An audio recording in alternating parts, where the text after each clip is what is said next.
Hello and welcome to Peak Level Audio. Sometimes when we're dealing with overheads, there's just way too much snare in them. So here's a couple ways that I like to deal with that. And the first way is just to roll off the low end. So we would use a high pass. So let's just listen to the snare, or this overhead, sorry, and we'll hear how much snare is in it first. So that is a lot of snare, and this is one quick, easy way to deal with that.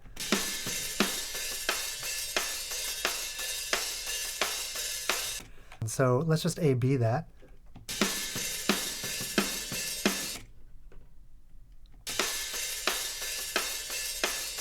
And essentially what we're doing is we're just getting rid of this. So that oomph is just completely gone when we roll off. It takes to, with a snare like this, it takes up to about 420 hertz-ish. So about here.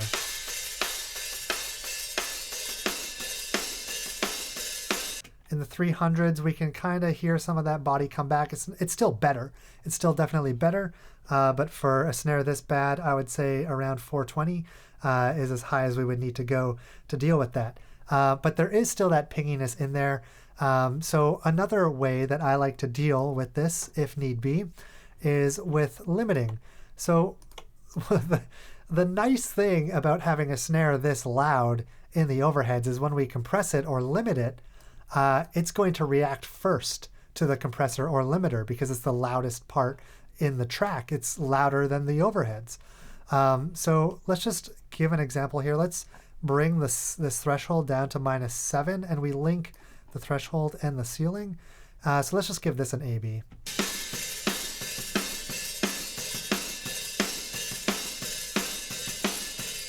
So it's a little bit better. We're only doing about -3 dB of gain reduction. If we go up to like -10, it'll be even more noticeable.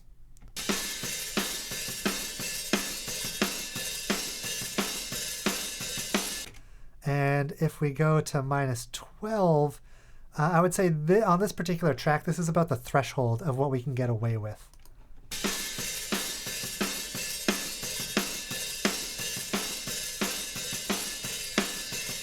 That is a significant difference. Now we can just totally nerf the snare.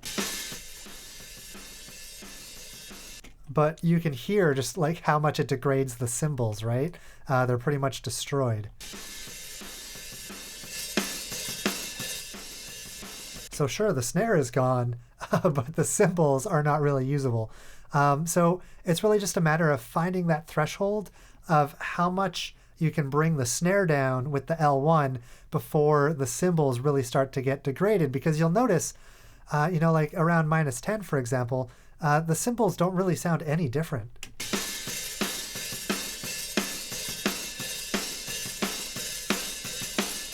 There's like a touch of high end that's gone, but generally speaking, it's just batting down that snare. And right around -12, I find is the most we can get away with. Once we get up to like -14, it's a little bit too much.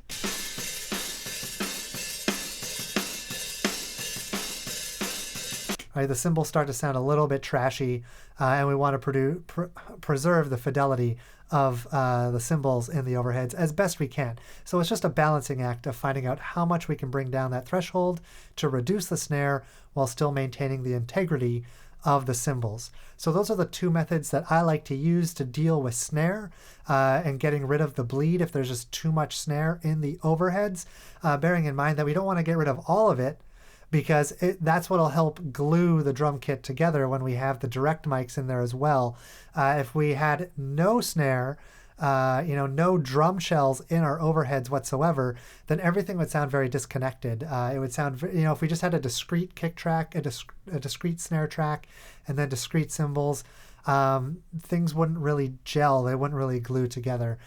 So we don't want to get rid of the snare altogether. We just want to reduce it so that it's not, competing with our direct mics and preventing us from bringing up the direct mics as much as we would like. So that's it. Those are the two methods that I like. Let me know what you thought about them in the comments. Thanks for listening. Have a good one, and I'll play you out.